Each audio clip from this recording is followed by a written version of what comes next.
Question 1. During an internal audit of an emergency management system based on ISO 22320-2018, an auditor is evaluating the effectiveness of the organization's approach to public information and media relations. The organization recently experienced a localized industrial accident that required public notification. The audit findings indicate that while the incident commander designated a spokesperson, there was no pre-established protocol for verifying the accuracy of information before it was released to the media, leading to some conflicting reports in initial news coverage. Furthermore, the organization's social media channels were not actively monitored for public sentiment or to address emerging rumors during the event.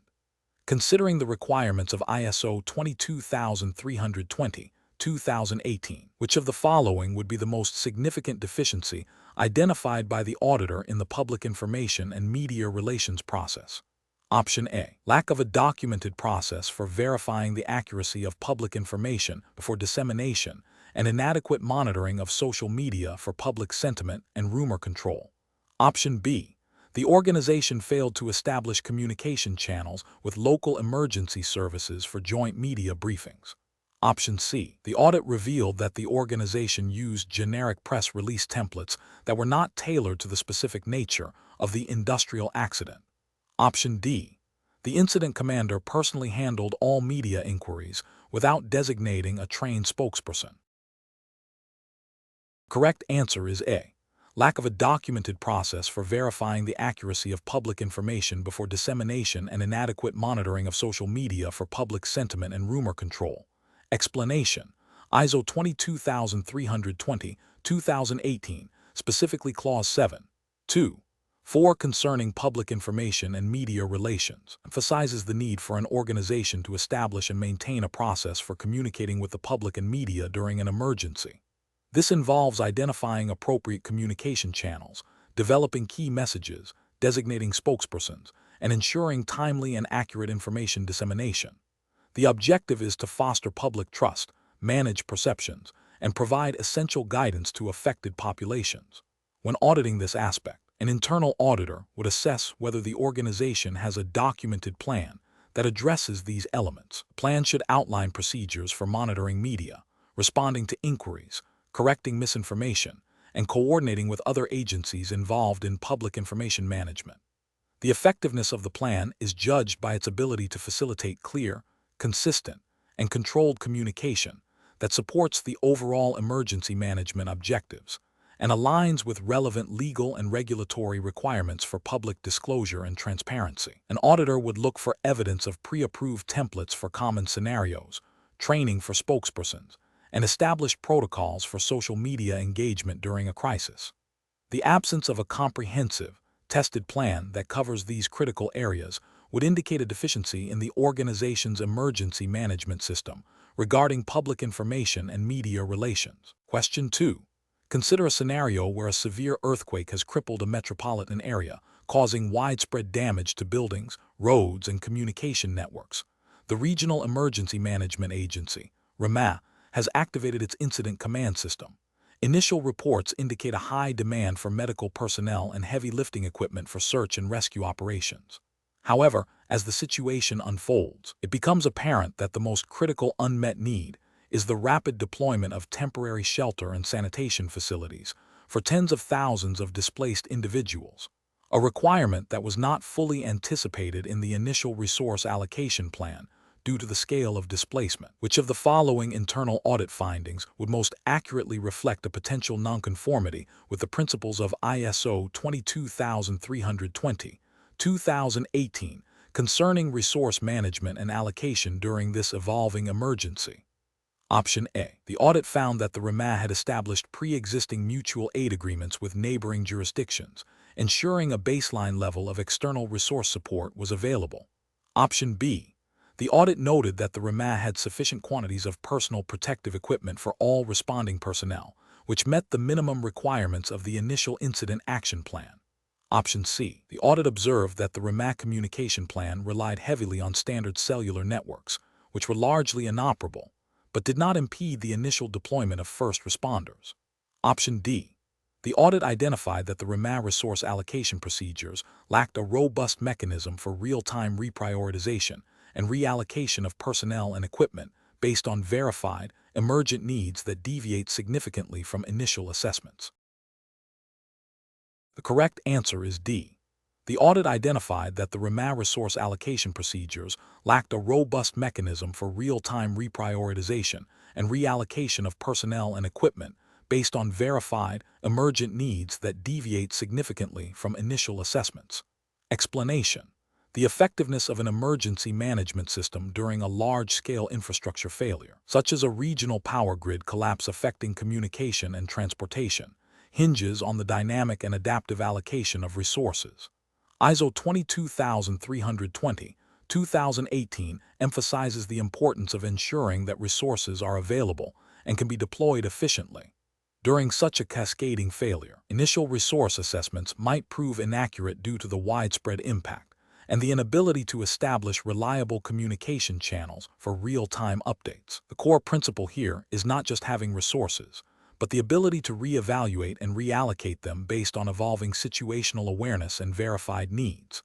This involves a continuous cycle of assessment, prioritization, and deployment, often requiring the establishment of alternative communication methods and the use of predefined mutual aid agreements or prepositioned assets. The ability to adapt the resource allocation strategy based on verified ground reports and the degradation of critical infrastructure is paramount. A rigid adherence to an initial, potentially flawed resource plan would severely compromise the response. Therefore, the most critical aspect of resource management in this scenario is the flexibility to adjust deployment based on validated information and the dynamic nature of the emergency. Question 3. During an internal audit of a municipal emergency response to a prolonged severe weather event causing widespread infrastructure damage, an auditor is evaluating the effectiveness of the Emergency Management Committee's decisions concerning resource allocation and strategic direction. The committee had to prioritize the restoration of power to essential services, the provision of temporary shelter, and the clearing of major transportation routes. The auditor has gathered data on resource deployment, incident reports, and post-event analyses. Which of the following would be the most critical factor for the auditor to assess when determining the conformity of the committee's decision-making process with ISO 22320, 2018 principles? Option A. The number of public complaints received regarding the speed and efficiency of the response efforts. Option B. The total financial expenditure on emergency resources compared to the initial budget allocated for disaster preparedness. Option C. The precise chronological order in which each resource was dispatched and the exact duration of each strategic directive's implementation. Option D. The extent to which resource allocation and strategic decisions were demonstrably informed by real-time situational awareness, risk assessment, and the organization's established emergency management plan, aligning with legal and regulatory requirements. The correct answer is D. The extent to which resource allocation and strategic decisions were demonstrably informed by real-time situational awareness, risk assessment, and the organization's established emergency management plan, aligning with legal and regulatory requirements.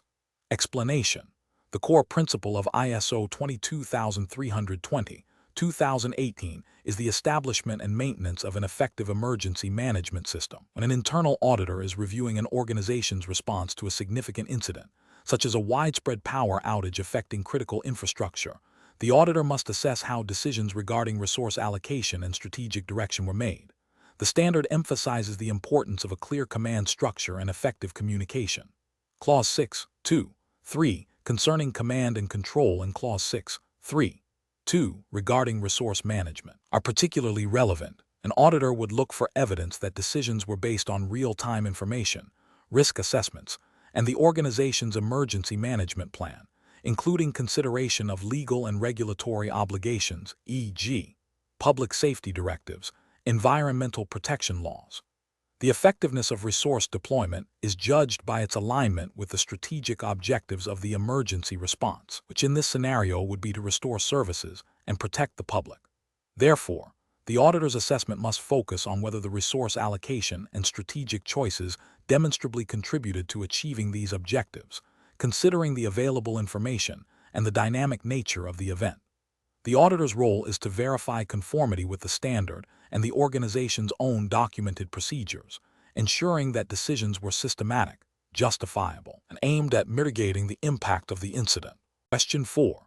During an internal audit of a municipality's emergency management system, an auditor is reviewing the documentation for personnel competence as required by ISO 22320-2018. The auditor finds that while personnel records indicate attendance at various emergency response workshops, there is no clear linkage between the workshop content and the specific roles and responsibilities within the municipality's emergency operations plan. Furthermore, the records do not consistently show evidence of competency assessment following training. What is the most critical deficiency an internal auditor should identify in relation to the maintenance of training and qualification records under ISO 22320-2018? Option A. The inclusion of training records for personnel who are not directly involved in the primary emergency response functions. Option B. The absence of a formal policy detailing the frequency of training refreshers for all emergency management personnel, regardless of role. Option C. The presence of training records that are not digitally archived, posing a risk of data loss during a disaster. Option D. Lack of documented evidence demonstrating the direct correlation between completed training and the specific competencies required for each emergency management role outlined in the organization's plans. The correct answer is D. Lack of documented evidence demonstrating the direct correlation between completed training and the specific competencies required for each emergency management role outlined in the organization's plans. Explanation: ISO 22320-2018, specifically in Clause 7. 2. Mandates that an organization shall establish, implement, and maintain documented information regarding the competence of personnel.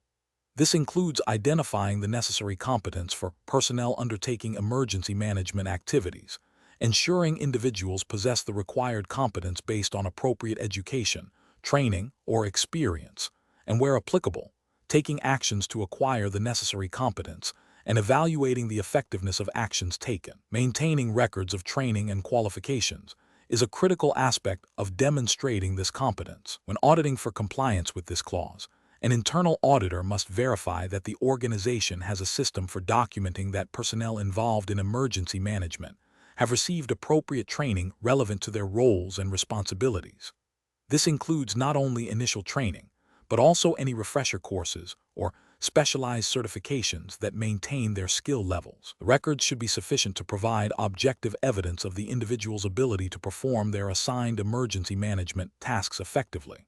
This involves checking the completeness, accuracy, and accessibility of these records, ensuring they are current and reflect the actual competencies possessed by the individuals. The auditor would look for evidence that the organization has a process for identifying training needs, delivering that training, and then recording the successful completion and the specific qualifications obtained. Question 5. An internal auditor reviewing an organization's emergency management system, structured according to ISO 22320, needs to assess the effectiveness of its communication strategy for both internal response teams and external public information dissemination during a simulated chemical spill incident. The organization has predefined communication protocols for various emergency types, including a dedicated public information officer, PO, and internal alert systems. Which of the following best describes the auditor's primary focus when evaluating the implementation of this strategy? Option A. Validating that the communication strategy exclusively relies on digital platforms for all external stakeholder notifications to maintain a consistent and easily archived record. Option B. Confirming that the public information officer has a comprehensive list of all media contacts and has conducted at least 3 public service announcements prior to the simulated event. Option C. Verifying that the communication strategy actively incorporates mechanisms for receiving and acting upon feedback from both internal responders and the public to adapt messaging and information flow in real time, and that it aligns with relevant disclosure regulations. Option D. Ensuring that all internal communication channels are redundant and have been tested for bandwidth capacity exceeding the maximum anticipated data transfer during a catastrophic event. Correct answer is C. verifying that the communication strategy actively incorporates mechanisms for receiving and acting upon feedback from both internal responders and the public to adapt messaging and information flow in real time, and that it aligns with relevant disclosure regulations. Explanation: the core of effective emergency management communication, as underscored by ISO 22320, lies in establishing clear, consistent, and timely information flows to all relevant parties. This involves a multifaceted approach that prioritizes accuracy and actionable intelligence. An internal auditor's role is to verify that the organization's established communication strategies are not only documented, but also demonstrably effective in practice during simulated or actual events. This requires assessing the integration of predefined communication channels with the real-time needs of an evolving situation. It also necessitates evaluating how feedback mechanisms are incorporated to refine ongoing communications and post-event analysis. The strategy must account for the dynamic nature of emergencies, where information requirements can change rapidly, necessitating adaptable communication plans that can scale and pivot.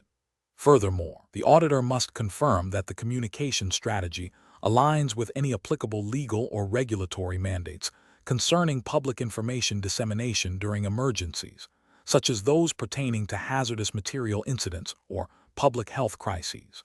The emphasis is on the robustness and resilience of the communication architecture. Question 6. An internal auditor is reviewing the support provisions for a regional emergency response agency's mass casualty incident management system, as per ISO 22320, 2018. The agency has documented procedures for personnel training and equipment maintenance. During the audit, the auditor discovers that while training records are meticulously kept, the actual competency assessments are superficial, and equipment maintenance logs show routine checks but lack evidence of calibration against recognized standards for critical life-saving devices. Which aspect of the support clause, Clause 7, is most likely deficient and requires further investigation to ensure the system's effectiveness? Option A. The communication strategy for internal awareness of emergency management roles and responsibilities. Option B. The availability of documented procedures for the management of emergency response resources. Option C. The establishment of a framework for monitoring and measuring the performance of the emergency management system. Option D. Ensuring the competence of personnel involved in emergency management through verified assessments and practical application. The correct answer is D. Ensuring the competence of personnel involved in emergency management through verified assessments and practical application. Explanation: the question focuses on the internal auditor's role in verifying the effectiveness of the support processes for an emergency management system, specifically as outlined in Clause 7 of ISO 22320, 2018. The core of this clause is ensuring that the organization has the necessary resources, competence, and awareness to manage emergencies.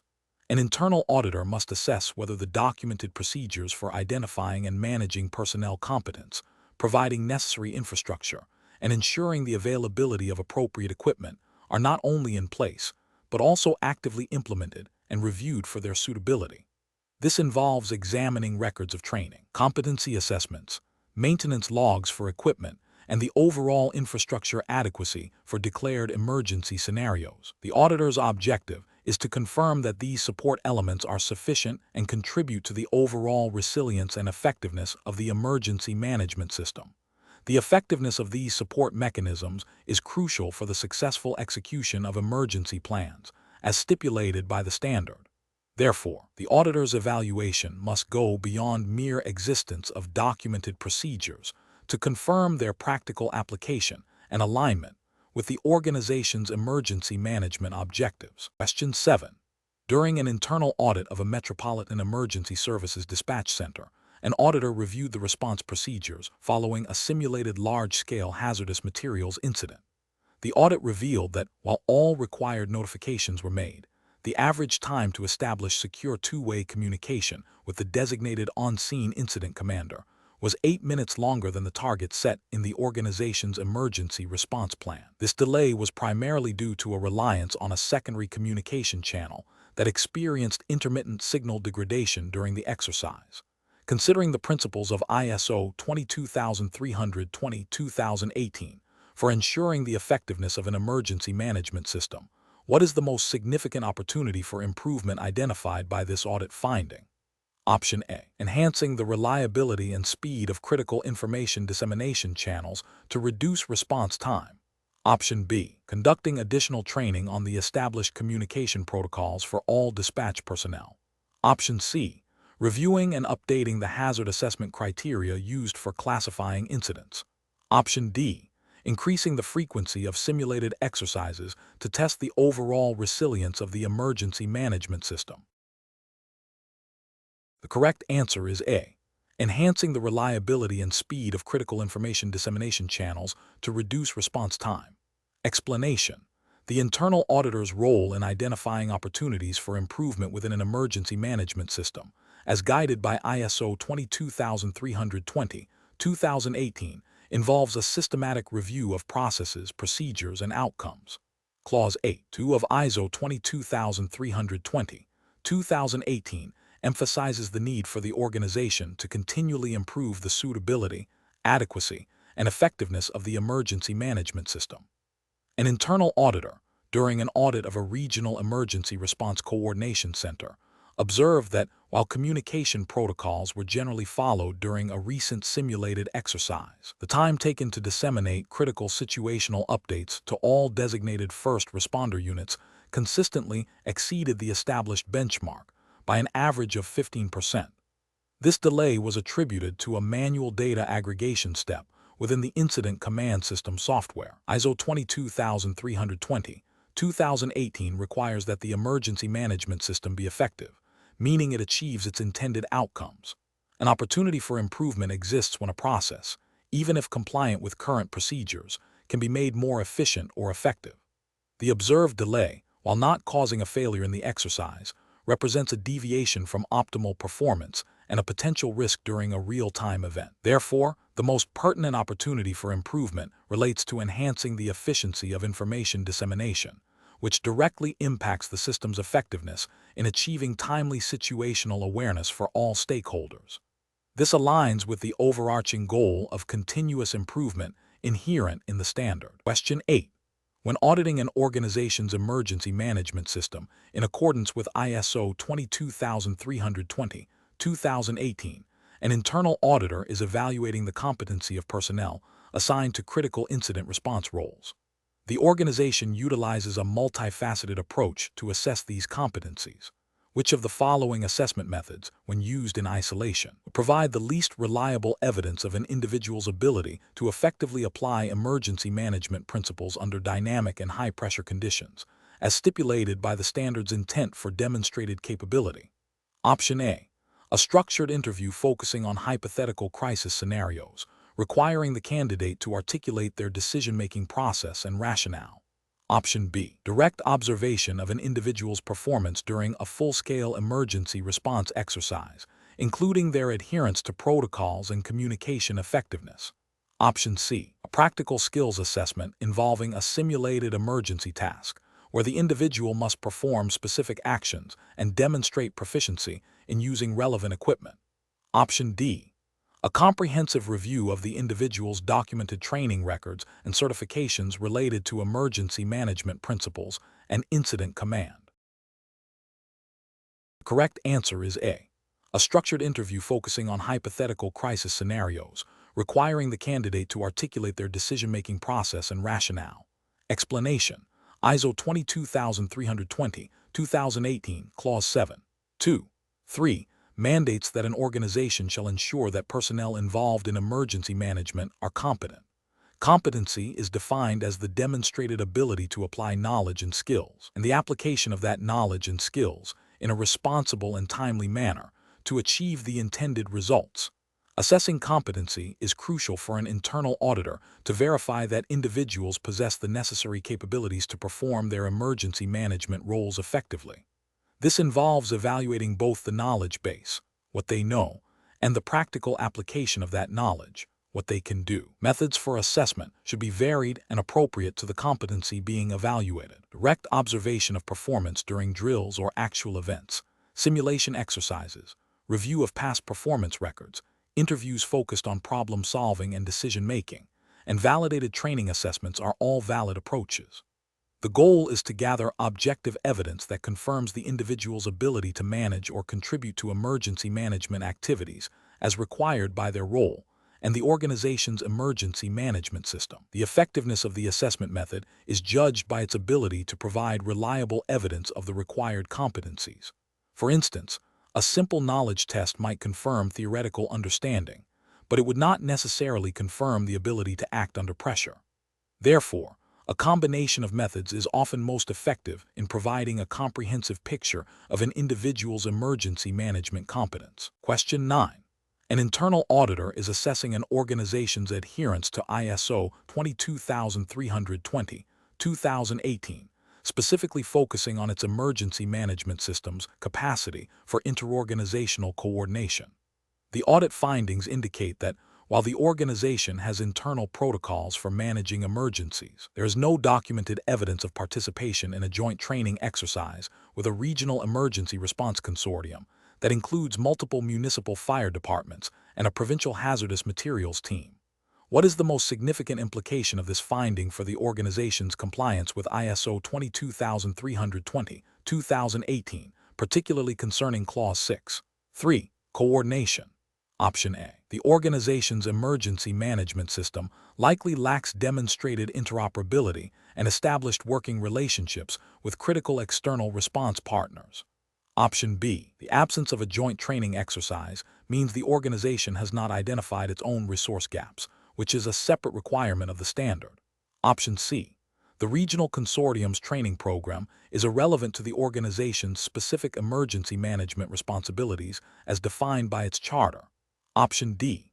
The organization has failed to establish basic internal communication channels during emergencies, which is a prerequisite for external coordination. The correct answer is A. The organization's emergency management system likely lacks demonstrated interoperability and established working relationships with critical external response partners. Explanation. The core principle of ISO 22320-2018 regarding interorganizational coordination during emergencies is the establishment of clear, predefined mechanisms for communication, information sharing, and operational integration. This standard emphasizes that effective emergency management relies on seamless collaboration between diverse entities, including governmental agencies, non-governmental organizations, and private sector stakeholders.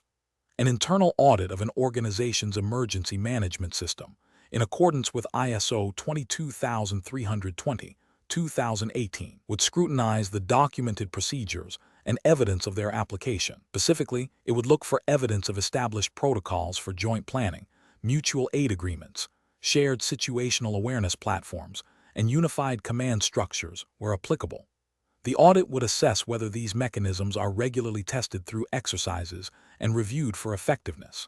The absence of a documented joint training program with a regional emergency response consortium, which is a key element for building interoperability and trust between different agencies, would represent a significant nonconformity.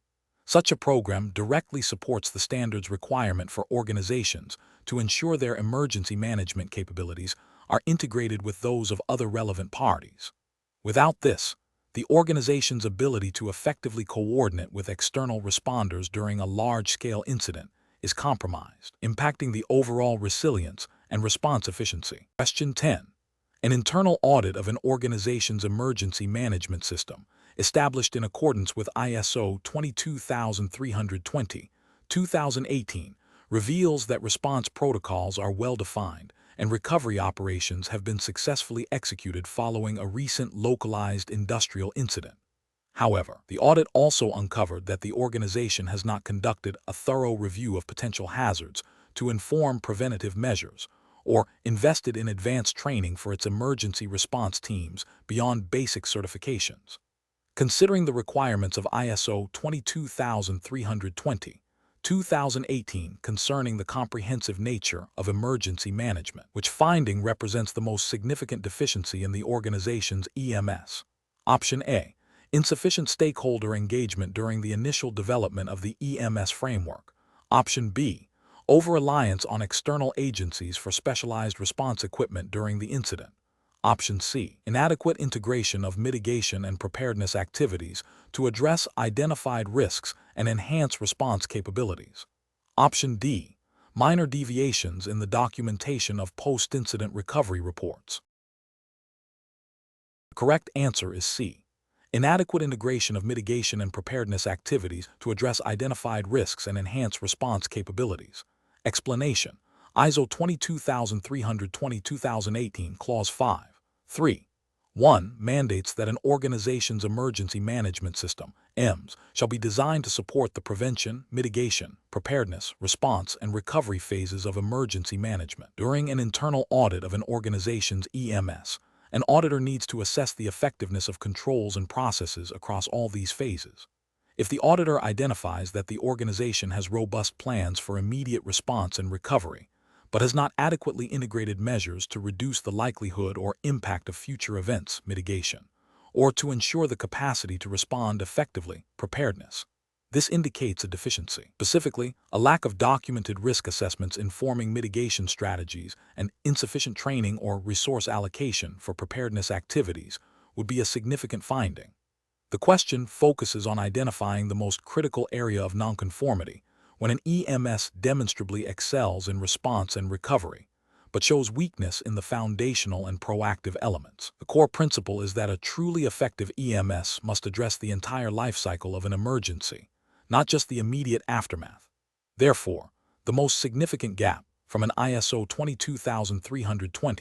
22320-2018 internal audit perspective would be the absence of a comprehensive mitigation and preparedness framework, as these phases are crucial for reducing the overall burden and impact of emergencies and are foundational to effective response and recovery. Question 11.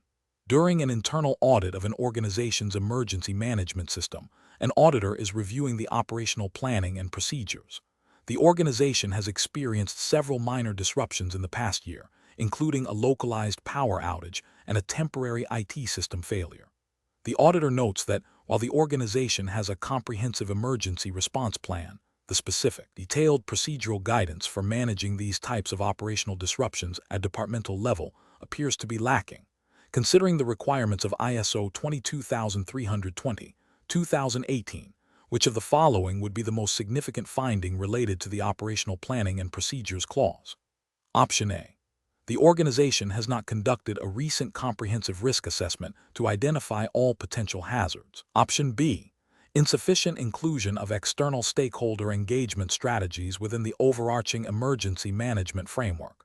Option C. Absence of detailed, documented procedures for the execution of specific emergency management activities at the operational level, impacting consistent and controlled response. Option D. The emergency response plan does not adequately address the long-term recovery phases following a major catastrophic event. Correct answer is C. Absence of detailed, documented procedures for the execution of specific emergency management activities at the operational level, impacting consistent and controlled response. Explanation: the core of effective emergency management, as outlined in ISO 22320, lies in the ability to conduct operations in a coordinated and controlled manner, ensuring that resources are utilized efficiently and communication is maintained throughout an incident. Clause 7. 3. 3 of ISO 22320-2018 specifically addresses the need for documented procedures to guide the execution of emergency management activities. These procedures are crucial for ensuring that all personnel understand their roles, responsibilities, and the steps to be taken during an emergency, regardless of the specific incident. They provide a framework for consistent response, facilitating interoperability between different agencies and stakeholders. The development of these procedures should consider the potential impacts of various emergency scenarios, the availability and deployment of resources, and the establishment of clear command and control structures. Furthermore, the procedures must be regularly reviewed and updated to reflect lessons learned from exercises, real incidents, and changes in organizational capabilities or external operating environments. The ability to maintain situational awareness and adapt to evolving circumstances is a direct outcome of well-defined and practiced operational procedures. Without such documented guidance, responses can become fragmented, inefficient, and potentially compromise the safety of responders and the affected population. Therefore, an internal auditor assessing compliance with ISO 22320 would focus on the existence, adequacy, and application of these documented operational procedures as a primary indicator of an organization's preparedness and response capability. Question 12. An internal audit of the Municipal Emergency Response Plan, developed in accordance with ISO 22320, 2018, reveals a significant delay in the activation of mutual aid agreements during a large-scale chemical spill. Initial findings suggest multiple contributing factors, including communication breakdowns between different responding agencies, a lack of clarity in the escalation protocol for resource requests, and an outdated contact list for neighboring jurisdictions. Which root cause analysis technique would be most appropriate for an internal auditor to employ to thoroughly investigate the systemic failures leading to this coordination issue? Option A, Pareto analysis. Option B, fault tree analysis. Option C, 5 whys. Option D, fishbone diagram. The correct answer is B, fault tree analysis. Explanation. When conducting an internal audit of an emergency management system aligned with ISO 22320, 2018, an auditor must be able to identify the most effective root cause analysis technique for a given situation. The standard emphasizes the importance of learning from incidents and exercising the emergency management capabilities. Root cause analysis is a critical component of this learning process, aiming to identify the fundamental reasons for a failure or deviation, not just the immediate symptoms. Techniques like the 5 whys are effective for simpler problems where a linear cause and effect chain is evident. However, for complex incidents involving multiple contributing factors, interdependencies, and systemic issues, a more robust method is required. Fault tree analysis, FTA, is a top-down, deductive failure analysis in which an undesirable state of a system is analyzed using Boolean logic to combine a series of lower-level events. It is particularly useful for identifying the combination of failures that could lead to a major incident, which aligns well with the comprehensive nature of emergency management and the need to understand systemic weaknesses. Fishbone diagrams, Ishikawa diagrams, are useful for brainstorming potential causes across different categories, but might not always provide the depth of analysis for complex, multi-layered failures. Pareto analysis focuses on identifying the most frequent causes, which is valuable for prioritizing improvements, but doesn't necessarily uncover the underlying systemic reasons for those frequent causes. Therefore, for a complex scenario involving a failure in a multi-agency response coordination, fault tree analysis offers the most systematic and comprehensive approach to uncovering the interlinked root causes. Question 13. During an internal audit of an organization's emergency management system, an auditor is evaluating the effectiveness of its coordination with external agencies, as mandated by ISO 22320, 2018. The organization has a documented mutual aid agreement with the neighboring municipality's fire department and a memorandum of understanding with the Regional Hazardous Materials Response Team. However, recent observations from a multi-agency training exercise indicated a delay in the establishment of a unified command structure and inconsistent information flow between the organization's incident command post and the external teams. Considering the principles of ISO 22320, 2018, what is the most critical area for the auditor to focus on to address these observed deficiencies in interagency coordination? Option A, the existence of formal written agreements such as mutual aid pacts, even if their operational implementation during exercises is problematic. Option B, clarity and practicality of the established protocols for information exchange and the joint development of incident action plans with external agencies. Option C, the internal communication procedures within the organization, assuming external coordination issues stem solely from internal process failures.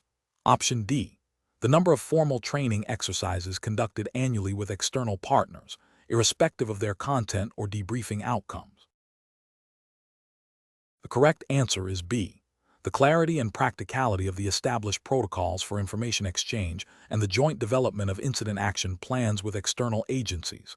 Explanation. The effectiveness of an emergency management system is significantly enhanced by robust coordination mechanisms with external agencies.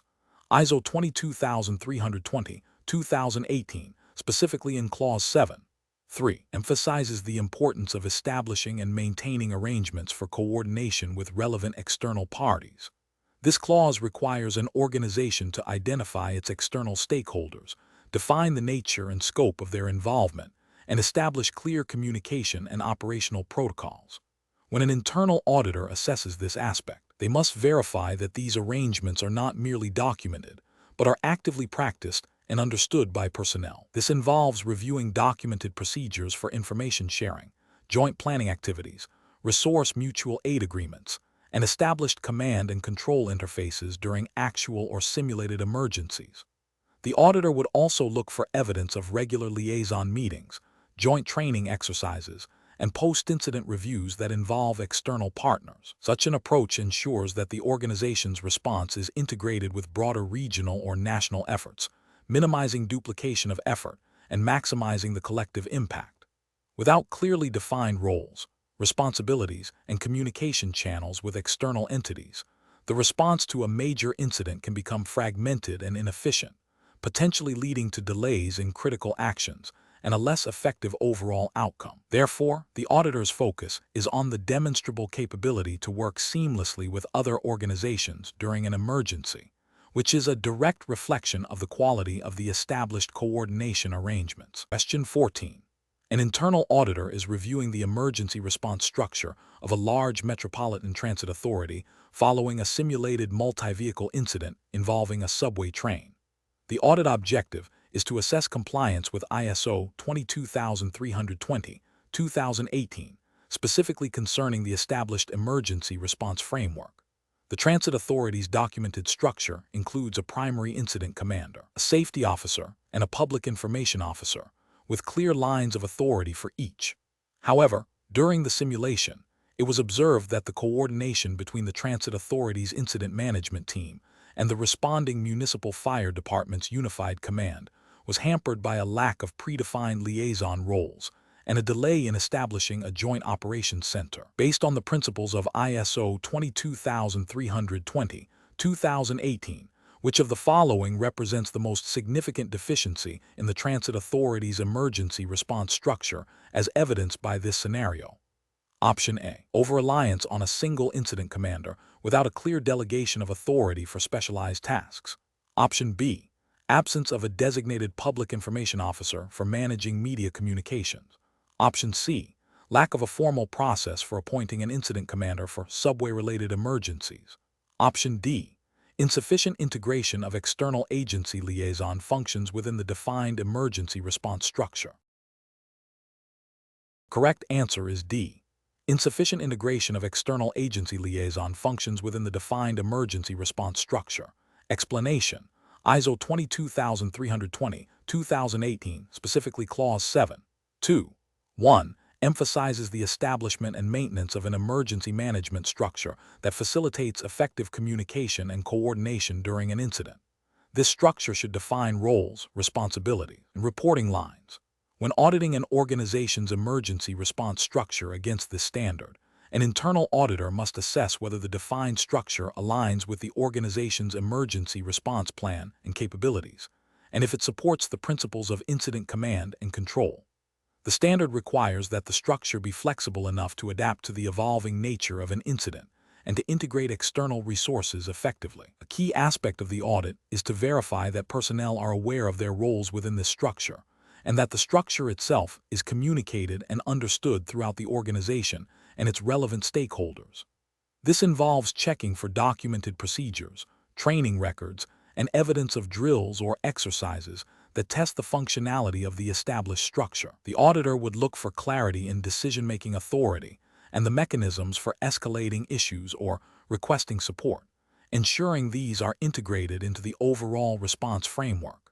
The structure should also consider the interoperability with other agencies and jurisdictions, as mandated by the standard's focus on collaboration. Question 15.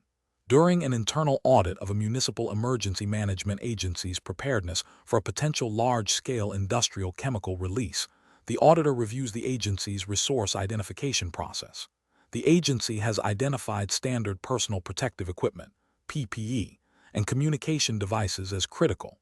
However, The auditor notes that specialized decontamination units and advanced air monitoring equipment, identified as necessary in the agency's own hazard analysis for such an event, were not explicitly listed as critical resources requiring dedicated maintenance schedules or prepositioned stocks. According to ISO 22320, 2018, what is the primary implication for the audit finding regarding the agency's resource identification and management? Option A. The agency has correctly identified essential resources, and the auditor is overstepping by focusing on less common equipment not explicitly mandated by national emergency response protocols.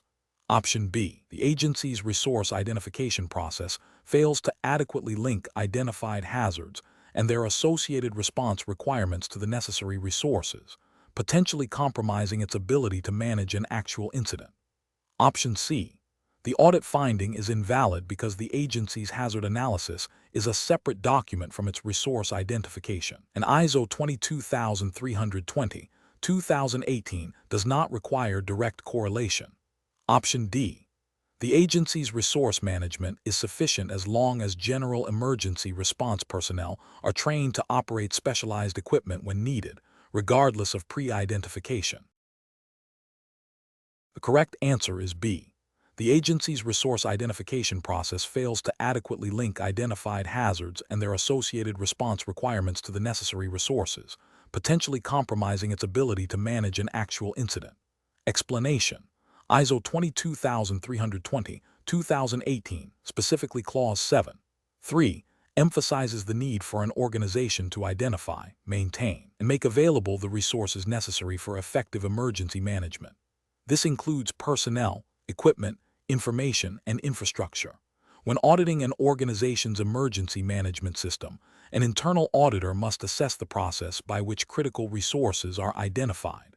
This identification process should not be a static exercise but a dynamic one, linked to the organization's risk assessment and the specific threats and vulnerabilities it faces. A robust identification process will consider the capabilities required to respond to various incident types and scales, ensuring that the resources identified are not only available, but also suitable and sufficient for the intended purpose. The auditor's role is to verify that this identification is systematic, documented, and regularly reviewed, aligning with the organization's emergency management objectives and the principles of incident command and management. The core of this is ensuring that the organization has a clear understanding of what it needs to manage an emergency effectively, based on its operational context and potential hazards. Question 16. During an internal audit of an organization's emergency management system, an auditor reviews the procedures for handling sensitive information related to a recent regional flood event. The organization collected personal contact details and medical histories of individuals evacuated from affected areas. Which of the following actions by the auditor best assesses compliance with data security and confidentiality requirements under ISO 22320, 2018, considering the sensitive nature of the data and potential legal obligations? Option A. Verifying that documented procedures clearly define access controls for the evacuated individual's data, specifying roles and permissions for personnel accessing this information, and confirming that data is encrypted both in transit and at rest. Option B. Assessing the frequency of emergency response drills conducted by the organization and evaluating the participation rates of key personnel. Option C. Reviewing the public relations strategy for communicating emergency response efforts to ensure that no sensitive operational details are inadvertently disclosed to the media. Option D. Examining the organization's procurement records for emergency supplies to ensure cost-effectiveness and timely delivery of essential items. The correct answer is A. Verifying that documented procedures clearly define access controls for the evacuated individual's data, specifying roles and permissions for personnel accessing this information, and confirming that data is encrypted both in transit and at rest. Explanation: the core principle of data security and confidentiality in emergency management, as guided by standards like ISO 22320, involves protecting sensitive information from unauthorized access, disclosure, alteration, or destruction.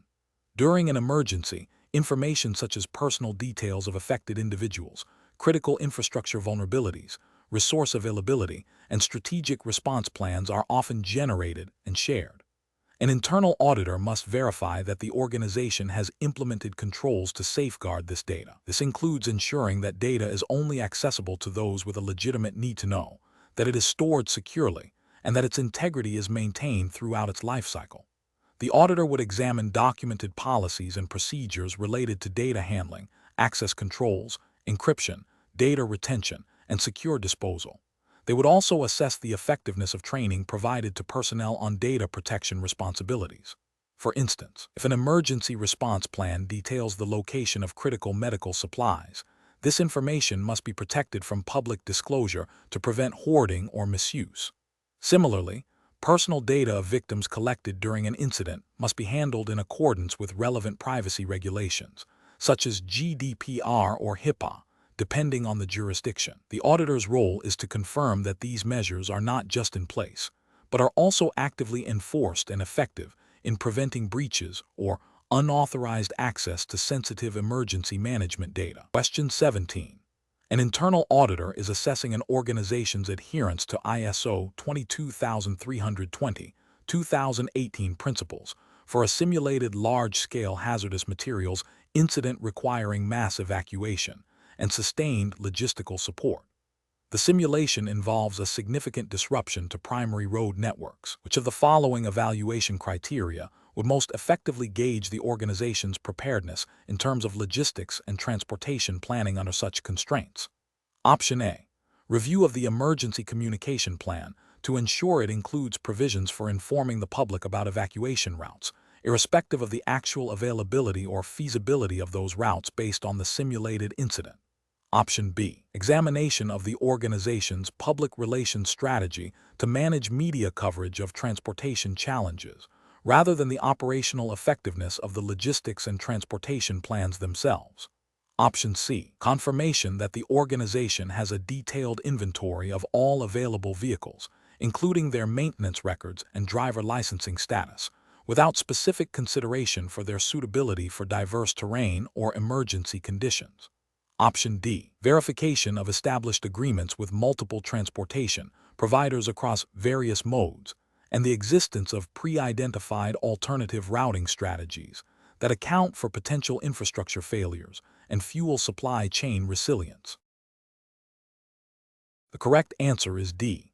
Verification of established agreements with multiple transportation providers across various modes and the existence of pre-identified alternative routing strategies that account for potential infrastructure failures and fuel supply chain resilience. Explanation: ISO 22320/2018, specifically in the context of emergency management, emphasizes the need for robust logistics and transportation planning to ensure timely and effective response.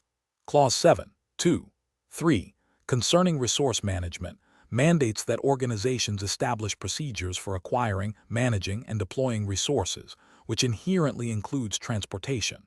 When evaluating an organization's preparedness for a large-scale disaster, such as a regional chemical spill requiring the evacuation of thousands of residents and the subsequent delivery of critical supplies, an internal auditor must assess the organization's capacity to manage the complex movement of people and goods. This involves examining the predefined transportation strategies, the availability of diverse transport modes, e.g., buses, trains, private vehicles, heavy-duty trucks, the identification of potential bottlenecks, e.g., road closures, fuel availability, and the contingency plans for alternative routes or modes. Key aspect is the integration of transportation planning with communication systems to provide real-time updates to evacuees and responders, and with resource allocation to ensure that transported items match the needs at designated reception centers.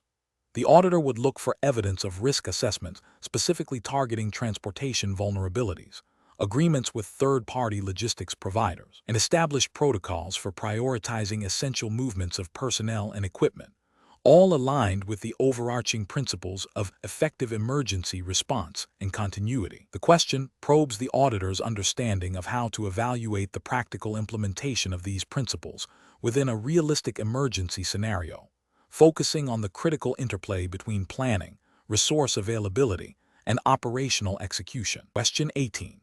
During an internal audit of an organization's emergency management system, an auditor is reviewing the control of critical documentation as per ISO 22320-2018. The auditor identifies that while a document register exists, there is no clear evidence of a formal review and approval process for updates to the primary emergency response plan, nor is there a system to ensure all personnel have access to the latest version. What specific aspect of ISO 22320-2018 Clause 7.4.2 is most likely not being adequately met? Option A. Establishing clear communication channels with external response agencies. Option B. Conducting regular drills and exercises to test the emergency plan. Option C. Maintaining a record of all emergency management training conducted. Option D. Ensuring that documents are reviewed and approved by appropriately authorized persons. Correct answer is D. Ensuring that documents are reviewed and approved by appropriately authorized persons. Explanation.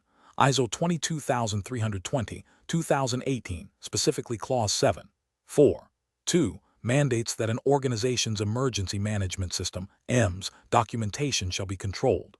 This control encompasses ensuring that documents are reviewed, approved, and that changes are managed and reapproved. For an internal auditor assessing compliance, the focus is on the systematic process of managing these documents. This involves verifying that there is a documented procedure for document control, that all relevant emergency management documents, such as plans, procedures, policies, and records, are identified, that they are current and authorized, and that obsolete versions are removed or clearly marked. The auditor would examine evidence of review cycles, approval signatures or electronic confirmations, version control mechanisms, and a system for distributing updated documents to all relevant personnel. The effectiveness of the document control process is crucial for ensuring that all stakeholders are working with the most accurate and up-to-date information, which is vital for effective emergency response.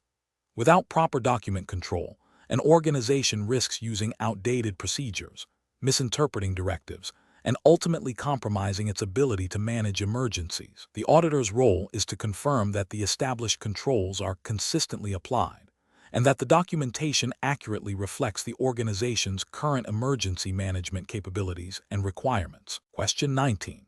An internal auditor is reviewing the performance evaluation process for a municipal emergency management agency that operates under the framework of ISO 22320-2018. The agency has conducted several large-scale disaster simulation exercises over the past year, generating extensive data on response times, resource allocation efficiency, interagency communication effectiveness, and public information dissemination accuracy. The auditor needs to determine if the agency's evaluation of this data aligns with the requirements of Clause 9.1 of the standard. Which of the following approaches best reflects the auditor's focus in assessing the agency's performance evaluation of these exercises? Option A. Checking if the agency has invested in the latest simulation software and hardware to guarantee the accuracy of future data collection. Option B. Verifying that the agency systematically analyzes the collected data from simulations to identify trends, assess the effectiveness of response strategies against predefined objectives, and determine the need for corrective actions or system enhancements. Option C.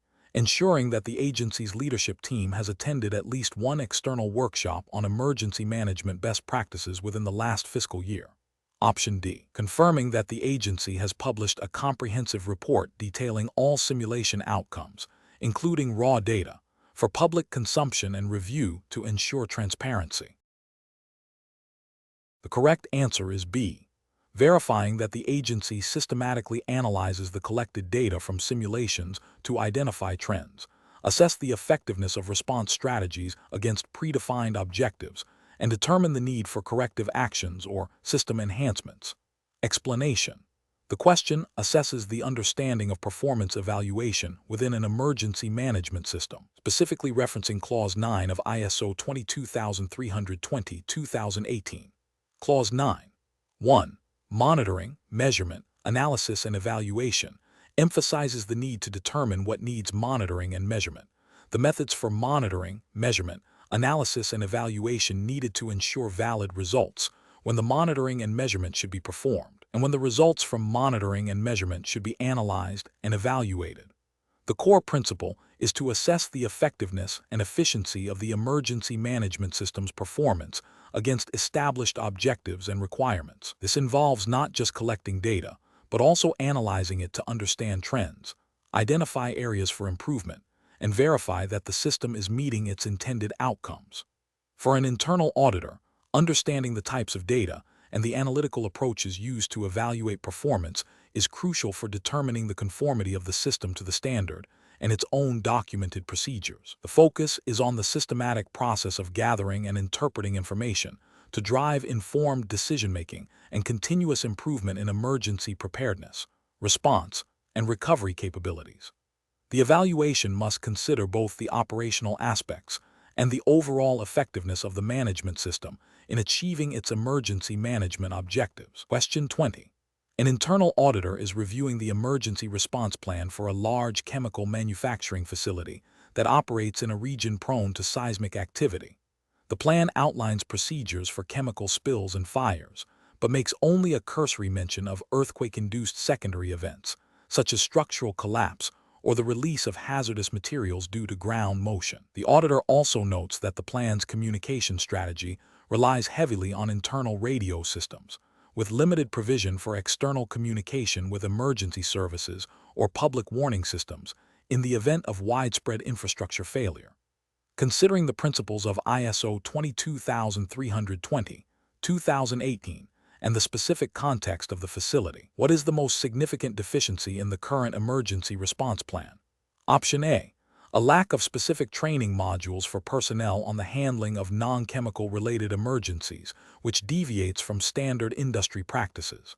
Option B. Insufficient integration of potential cascading effects from natural hazards and inadequate provisions for robust, multi-channel external communication. Option C. Over-reliance on internal communication systems, neglecting the importance of interagency coordination during large-scale events. Option D. The plan's failure to explicitly detail evacuation routes for all potential hazard scenarios, including those not directly related to chemical releases. The correct answer is B. Insufficient integration of potential cascading effects from natural hazards and inadequate provisions for robust, multi-channel external communication. Explanation: the development of comprehensive emergency response plans, as guided by ISO 22320, 2018, necessitates a structured approach that integrates various critical elements. Clause 7.2 of the standard, titled Emergency Response Plan, emphasizes the need for plans to be based on risk assessments and to consider the organization's context. It also mandates the inclusion of specific components such as roles and responsibilities, communication protocols, resource allocation, and procedures for activation, deactivation, and post-incident review. A key aspect is ensuring that the plan is adaptable to different types of incidents and scalable based on their severity. Furthermore, the standard stresses the importance of stakeholder engagement in the planning process, including relevant authorities and community groups, to ensure alignment with broader emergency management frameworks and legal requirements, such as national disaster management legislation or local emergency ordinances. The plan must also detail procedures for mutual aid and coordination with external agencies, which is crucial for effective incident command and resource mobilization. Regular testing, training, and review are also integral to maintaining the plan's effectiveness and ensuring personnel are competent in its execution. Therefore, a plan that systematically addresses these foundational requirements and operational considerations, while being flexible enough to adapt to evolving threats and organizational changes, is considered comprehensive. Question 21. During an internal audit of an organization's emergency management system, an auditor reviewed the documented procedures for activating the Incident Command System, ICS, during a simulated large-scale hazardous materials incident. The auditor observed that while the initial notification process was effective, the documented procedure for establishing the unified command structure lacked specific criteria for determining when to involve external agency representatives in command decisions, potentially leading to delays in coordinated response efforts. The auditor also noted that the internal communication protocol for disseminating critical information to all operational units during the initial hours of the simulated event was not clearly defined, creating ambiguity regarding roles and responsibilities for information flow. Which of the following audit findings best captures these observations in a manner consistent with ISO 22320, 2018 Principles for Documenting Findings? Option A. The audit found that the emergency response plan was poorly written and did not meet ISO 22320, 2018 standards regarding communication. Option B. There is a significant gap in the organization's emergency preparedness, specifically concerning the integration of external stakeholders into the incident command structure and the internal dissemination of vital information during a crisis. Option C. The simulated exercise revealed deficiencies in the incident command system's activation phase, specifically regarding the inclusion of external agency input and the clarity of internal information sharing mechanisms, which may hinder effective emergency response operations. Option D. The organization's incident activation procedures do not fully detail the criteria for establishing unified command with external agencies, nor are internal communication protocols for critical information dissemination during initial response clearly defined, potentially impacting coordinated decision-making and operational clarity. The correct answer is D. The organization's incident activation procedures do not fully detail the criteria for establishing unified command with external agencies, nor are internal communication protocols for critical information dissemination during initial response clearly defined, potentially impacting coordinated decision-making and operational clarity. Explanation: when documenting an audit finding related to ISO 22320, 2018, an internal auditor must ensure the finding is objective, actionable, and clearly linked to the standard's requirements. A well-formed finding typically includes a statement of the nonconformity or observation, the relevant clause or requirement of ISO 22320, 2018 that was not met or could be improved, and evidence to support the observation. The evidence should be specific and verifiable, such as interview notes, document reviews, or direct observations. The impact or potential impact of the finding on the organization's emergency management capabilities should also be considered to provide context for corrective actions. The objective is to provide sufficient information for management to understand the issue and implement effective improvements. For example, if an audit identified that the organization's emergency response plan did not adequately address the cascading effects of a regional infrastructure failure, the finding would cite the specific clause in ISO 22320, 2018 related to resource management or operational continuity, and provide evidence such as the plan document itself or an interview with a response team leader confirming the deficiency. The explanation should avoid subjective language and focus on factual discrepancies. Question 22. During an internal audit of an organization's emergency management system, an auditor is reviewing the public alerting and warning capabilities as mandated by ISO 22320, 2018. The auditor's primary objective is to verify the operational readiness and effectiveness of the system. Which of the following actions by the auditor would best demonstrate a thorough assessment of the public alerting and warning system's compliance with the standard's intent for timely and widespread dissemination of critical information? Option A. Verifying the organization's compliance with national data privacy regulations concerning public contact information used for alerts and confirming the availability of backup power for communication infrastructure. Option B. Reviewing documented procedures for alert activation, testing records of dissemination technologies, and evidence of public awareness campaigns about the warning system. Option C. Analyzing the public perception of the organization's response during past incidents and evaluating the effectiveness of social media engagement strategies. Option D. Examining the budget allocation for the emergency management department and assessing the number of staff members trained in crisis communication. The correct answer is B. Reviewing documented procedures for alert activation, testing records of dissemination technologies, and evidence of public awareness campaigns about the warning system. Explanation: the effectiveness of a public alerting and warning system, as considered within the framework of ISO 22320, relies on several interconnected factors. Clause 7, 2, 3 of ISO 22320 specifically addresses the need for organizations to establish, implement, and maintain procedures for public alerting and warning. This involves ensuring that the system is capable of reaching the intended recipients, that the messages are clear, timely, and actionable, and that there are mechanisms for feedback or confirmation of receipt where feasible. An internal audit of such a system would examine the documented procedures, the testing and maintenance records of the alerting technology, the training provided to personnel responsible for activating the system, and the process for disseminating information to the public through various channels.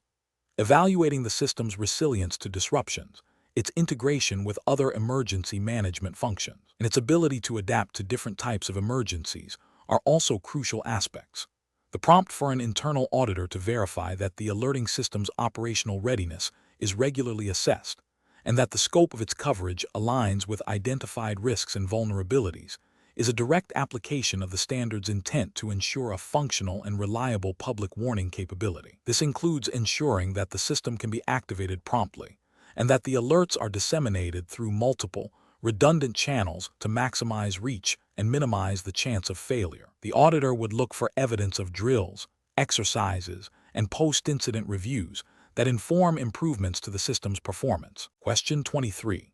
During a multi-agency response to a significant industrial accident impacting a densely populated area, an internal auditor is assessing the effectiveness of the response organization's structure as per ISO 22320, 2018. The auditor observes that while the incident commander is directing tactical operations and the safety officer is actively monitoring site conditions, there is a critical gap in disseminating accurate and timely information to the anxious public and the media. Which role within the standard's framework for command and control is primarily responsible for addressing this communication deficiency to ensure the public's awareness and the organization's transparency? Option A, Safety Officer. Option B, Liaison Officer. Option C, Public Information Officer. Option D, Operations Section Chief. Correct answer is C, Public Information Officer. Explanation: the core principle of ISO 22320, 2018 regarding roles and responsibilities within an emergency response organization emphasizes clear delegation and accountability. Clause 7.2.1, Command and Control, states that the organization shall establish and maintain command and control structures that facilitate effective emergency management. This includes defining the responsibilities of key personnel. During an incident, the incident commander, IC, is ultimately responsible for the overall management of the response. However, the IC delegates specific functional areas to various units or individuals. The Public Information Officer, PO, is responsible for managing information flow to the public and media, ensuring consistent and accurate messaging. The Safety Officer is tasked with monitoring conditions and developing measures to ensure the safety of all personnel involved. The Liaison Officer coordinates with external agencies and organizations that may be involved in the response, but are not part of the core incident management team. The Operations Section Chief is directly responsible for managing all tactical operations to achieve the incident objectives. Therefore, in a scenario where the primary focus is on communicating with affected communities and the media, the role of the PIO is paramount in ensuring that the response organization's actions and status are clearly conveyed, aligning with the standard's emphasis on effective communication and coordination. Question 24.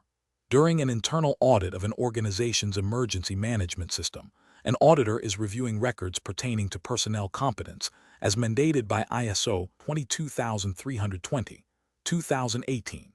The auditor finds that while training attendance logs are maintained for all emergency response team members, these logs lack specific details regarding the practical application of skills learned, the assessment of competency post-training, and evidence of ongoing professional development relevant to their specific roles within the emergency management structure.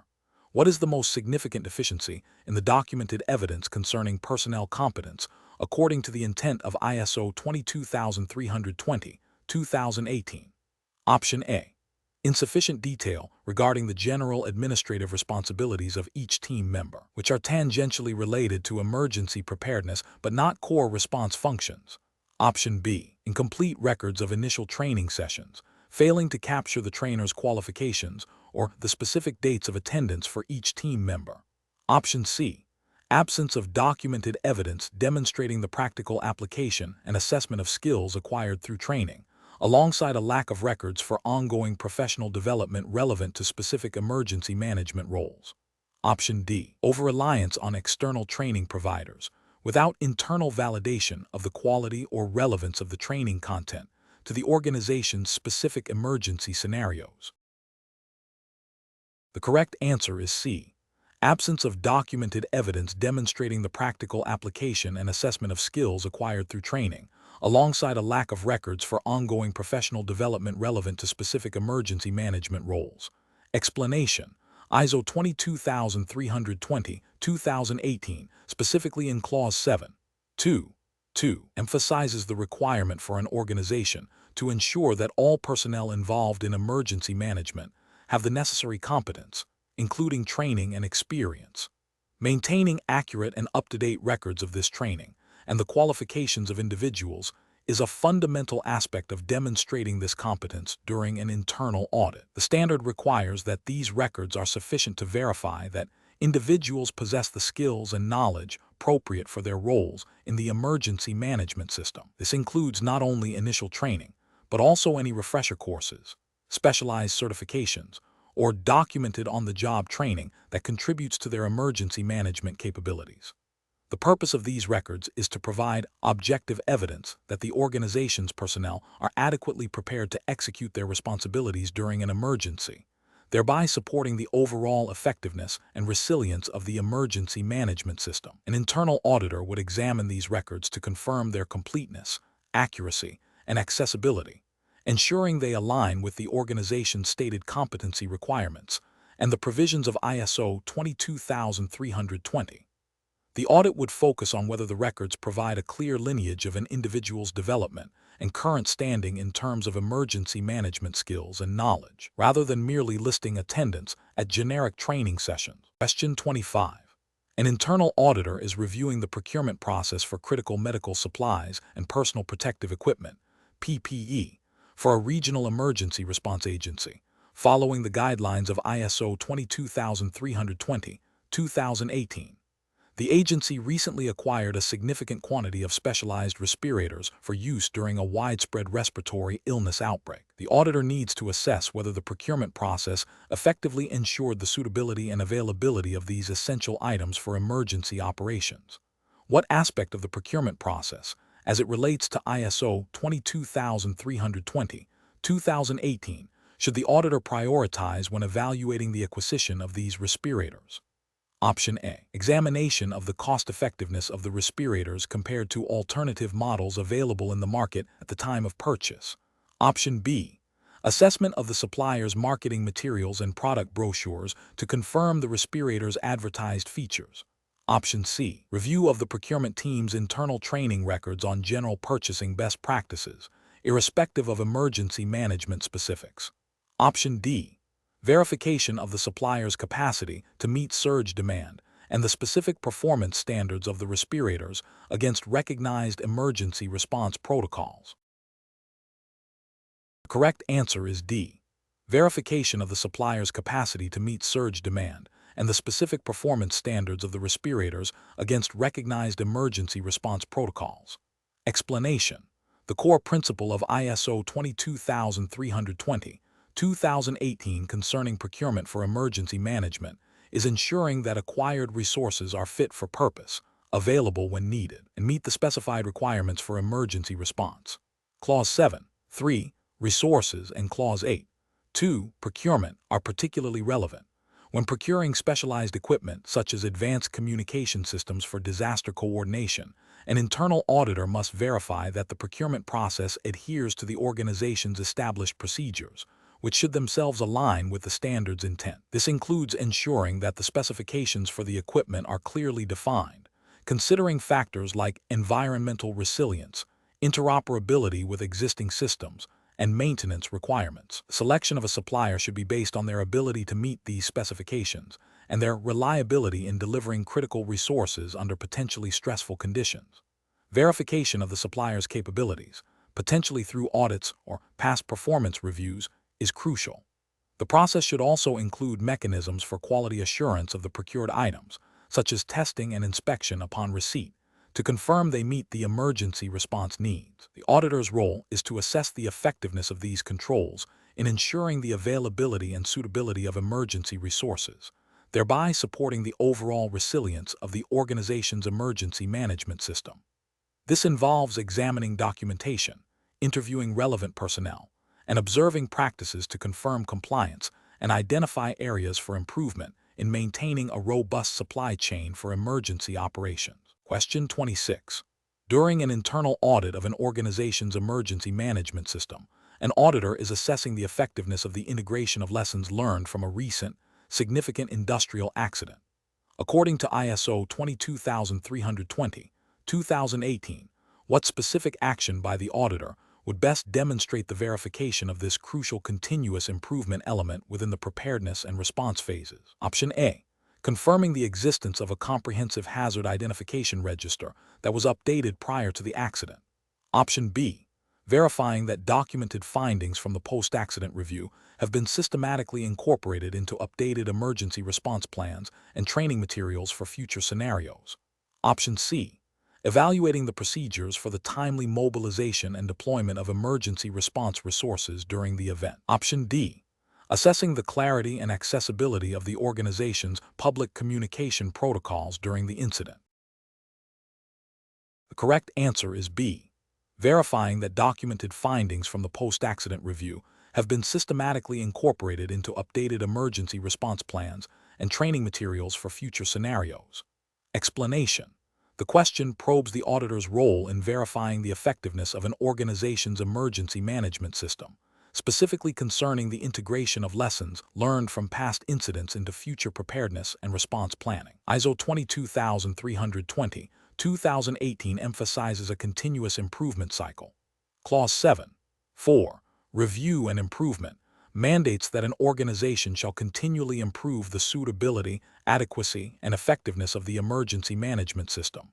This includes analyzing incidents, exercises, and other relevant events to identify opportunities for improvement. An internal auditor's task is to assess whether this feedback loop is operational and demonstrably influences planning documents, training programs, and resource allocation. Specifically, the auditor would look for evidence that findings from post-incident reviews, e.g., after a localized chemical spill or a prolonged power outage, are systematically documented, disseminated to relevant stakeholders, and incorporated into updated standard operating procedures, hazard mitigation strategies, and training curricula for the preparedness and response phases. This ensures that the organization learns from experience and enhances its resilience and capacity to manage future emergencies. The other options represent activities that are important, but do not directly address the core requirement of integrating lessons learned into the planning cycle for future events. Identifying potential hazards is a preparedness activity, developing communication protocols is a response element, and establishing resource management protocols is a response and recovery function. But none of these specifically capture the continuous improvement aspect of incorporating past learnings into future planning. Question 27. Consider a scenario where an organization's emergency management plan is activated following a major earthquake that causes significant damage to transportation networks and widespread power outages across a metropolitan region. Simultaneously, reports emerge of a potential secondary incident at a chemical processing facility in a less affected but still vulnerable area, requiring immediate attention for containment. An internal auditor is reviewing the organization's response, specifically focusing on the effectiveness of decisions made regarding resource allocation and strategic direction. Which of the following approaches best reflects the principles of ISO 22320, 2018 for managing such complex and dynamic situations, considering the need to balance immediate life-saving needs with potential future threats and legal mandates for infrastructure resilience?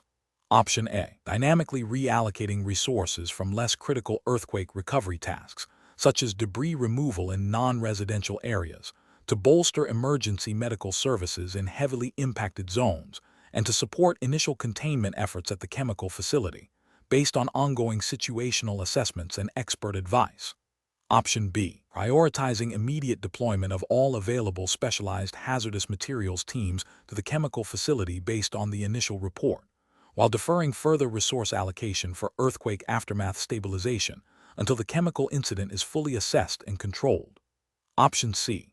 Maintaining the predetermined resource allocation outlined in the Emergency Management Plan for earthquake response and initiating a separate, independent planning process for the chemical facility incident to be executed only after the initial earthquake response phase is stabilized. Option D. Focusing all available resources on restoring critical transportation routes to facilitate the movement of emergency personnel and equipment, assuming that other incident response efforts will be adequately supported once these routes are cleared. The correct answer is B. Prioritizing immediate deployment of all available specialized hazardous materials teams to the chemical facility based on the initial report, while deferring further resource allocation for earthquake aftermath stabilization until the chemical incident is fully assessed and controlled. Explanation: the core of effective emergency management, as outlined in ISO 22320, 2018, the ability to adapt and reallocate resources based on evolving situational awareness and strategic objectives.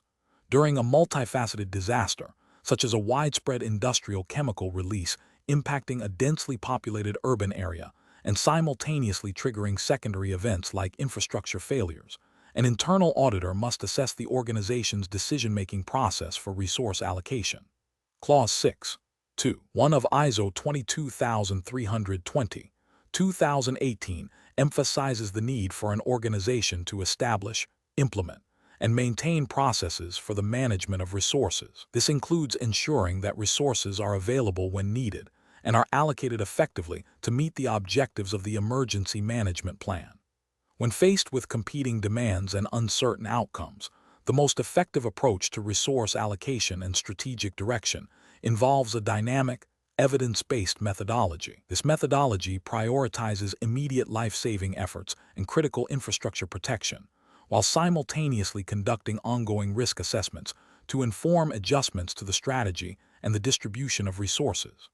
The auditor's role is to verify that this process is robust, documented, and aligns with the organization's stated capabilities and legal obligations, such as those mandated by national emergency preparedness acts, which often require prioritization of human safety and essential services. The decision to shift resources from a secondary containment effort at a less affected industrial site to reinforce emergency medical services in the most heavily impacted residential zone, based on real-time casualty reports and the degradation of local hospital capacity, exemplifies this adaptive resource management. This decision is driven by the principle of maximizing overall effectiveness and minimizing harm in a rapidly deteriorating situation, reflecting a strategic shift informed by the most current and critical information. The auditor would look for evidence of clear decision-making criteria, communication protocols for reallocation, and post-event analysis of the effectiveness of these shifts. Question 28.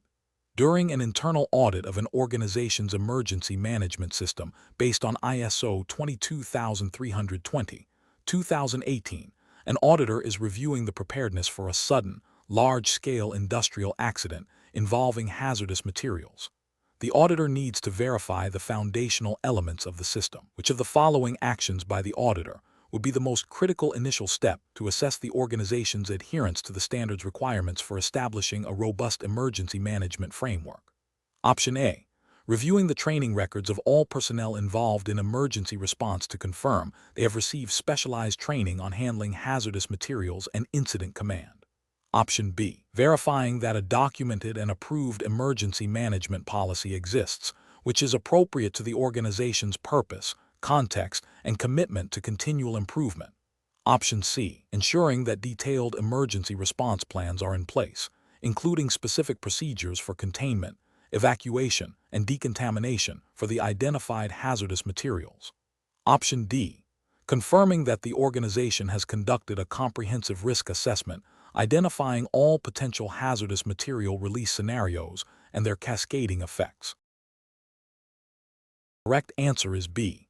Verifying that a documented and approved emergency management policy exists, which is appropriate to the organization's purpose, context, and commitment to continual improvement. Explanation: the core principle of ISO 22320, 2018 is ensuring that an organization can effectively manage emergencies. This involves a comprehensive approach to preparedness, response, and recovery. Clause 6. 1. General requirements mandates that an organization establish, implement, maintain, and continually improve an emergency management system, EMS. A critical component of this is the identification and assessment of potential emergency situations and their impacts. Clause 6. 2. Emergency management policy requires the establishment of a policy that is appropriate to the organization's purpose and context and supports its strategic direction. This policy should include a commitment to meet applicable requirements and to continually improve the EMS. Clause 6. 3. Emergency management responsibilities and authorities outlines the need to define and communicate roles, responsibilities, and authorities for managing emergencies. Clause 7. 1. Understanding the organization and its context requires the organization to determine external and internal issues relevant to its purpose and its ability to achieve the intended outcome of its EMS. This includes understanding the operating context, which is vital for effective risk assessment and planning. Therefore, when an internal auditor is evaluating an organization's preparedness for a sudden, large-scale industrial accident involving hazardous materials, they must first ascertain that the organization has a documented and approved emergency management policy that aligns with its operational context and strategic objectives, as stipulated in Clause 6. 2. This policy serves as the foundation for all subsequent emergency management activities, including risk assessment, planning, and resource allocation. Without a clear, contextually relevant policy, the effectiveness of the entire EMS is compromised, making it impossible to ensure a coordinated and effective response. Question 29. During an internal audit of the Viridian City Emergency Response Agency's VCERA emergency management system, an auditor reviewed findings from a previous audit cycle. A significant nonconformity was identified concerning the clarity and timeliness of interagency communication during a simulated wildfire exercise. The corrective action plan proposed by VCERA included mandatory refresher training for all incident command staff and the development of a new communication flowchart. The auditor's current review reveals that, while the training records indicate attendance, there is no documented evidence that the new flowchart was finalized, distributed, or that its effectiveness was assessed through a subsequent tabletop exercise or drill. What is the most appropriate action for the internal auditor to take in this situation, considering the principles of ISO 22320/2018 regarding the verification of corrective actions? Option A. Recommend that VCERA simply update the original corrective action plan to reflect the current status without further investigation or verification. Option B. Escalate the issue to the external certification body, as this indicates a fundamental breakdown in VCERA management system. Option C. Report a new nonconformity related to the failure to verify the effectiveness of implemented corrective actions and the lack of closure evidence for the original finding. Option D. Close the original nonconformity based on the completion of the training component, assuming the flowchart issue is a minor procedural oversight. The correct answer is C. Report a new nonconformity related to the failure to verify the effectiveness of implemented corrective actions and the lack of closure evidence for the original finding. Explanation. The core principle of tracking corrective actions derived from an emergency management system audit, as per ISO 22320/2018, is to ensure that identified nonconformities are effectively addressed and that the underlying causes are eliminated to prevent recurrence. This involves a systematic process of documenting the nonconformity, determining the root cause, planning and implementing corrective actions, and verifying the effectiveness of those actions.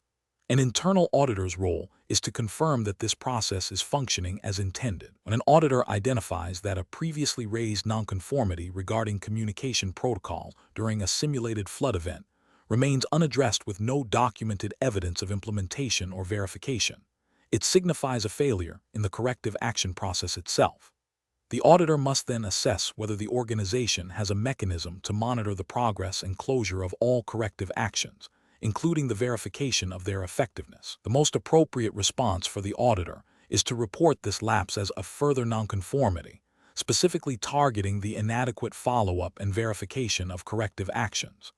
This highlights a systemic issue in the organization's commitment to continuous improvement within its emergency management framework. The objective is not merely to record actions, but to ensure they lead to tangible improvements in the system's resilience and effectiveness, aligning with the standard's emphasis on a robust and capable emergency management system. Question 30. During an internal audit of an organization's emergency management system, an auditor is reviewing the procedures for managing records pertaining to a recent multi-agency flood response. The auditor needs to ascertain the effectiveness of the system in ensuring that critical documents, such as incident action plans, resource deployment logs, and after-action reports, are readily accessible and retrievable for post-incident analysis and potential legal discovery. Which of the following actions by the auditor will most directly assess the organization's compliance with ISO 22320/2018 requirements for record accessibility and retrievability? Option A. Reviewing the physical storage locations for paper-based records to ensure they are protected from environmental damage, without assessing the indexing system or digital record retrieval capabilities. Option B. Confirming that all emergency management personnel have received general training on information security principles, without specific focus on the emergency management record retrieval protocols. Option C. Examining the organization's communication logs to determine if all stakeholders were notified of the record retention schedule, regardless of their role in record retrieval. Option D. Verifying that the organization has a documented record management policy that addresses identification, storage, protection, retrieval, retention, and disposition of emergency management records, and then testing the practical application of this policy by requesting specific records and observing the retrieval process. The correct answer is D. Verifying that the organization has a documented record management policy that addresses identification, storage, protection, retrieval, retention, and disposition of emergency management records, and then testing the practical application of this policy by requesting specific records and observing the retrieval process. Explanation: the internal auditor's role in assessing the emergency management system's adherence to ISO 22320/2018, particularly concerning record accessibility and retrievability, requires evaluating the effectiveness of the system's design and implementation. ISO 22320/2018, Clause 7. 5. 3. Mandates that records necessary to demonstrate conformity to the standard and the organization's emergency management policy and objectives shall be controlled. This control includes identification, storage, protection, retrieval, retention, and disposition. When an internal auditor reviews the accessibility of emergency response plans, operational logs, and post-incident review reports, they are assessing the practical application of these requirements. A key aspect is not just that records exist, but that they can be found quickly and efficiently when needed, especially during or immediately after an emergency, or for subsequent analysis and improvement. This involves understanding the organization's record management procedures, the systems used for storing and indexing records, whether physical or digital, and the training provided to personnel on how to access them. The auditor must verify that the retrievability mechanisms are robust enough to withstand potential disruptions, such as damage to facilities or IT systems, and that access controls are appropriate to protect sensitive information, while ensuring authorized personnel can obtain necessary data. Therefore, the auditor's focus should be on the systematic process and the demonstrated capability of the organization to retrieve relevant records within specified timeframes, as outlined in the organization's own documented procedures and the requirements of the standard.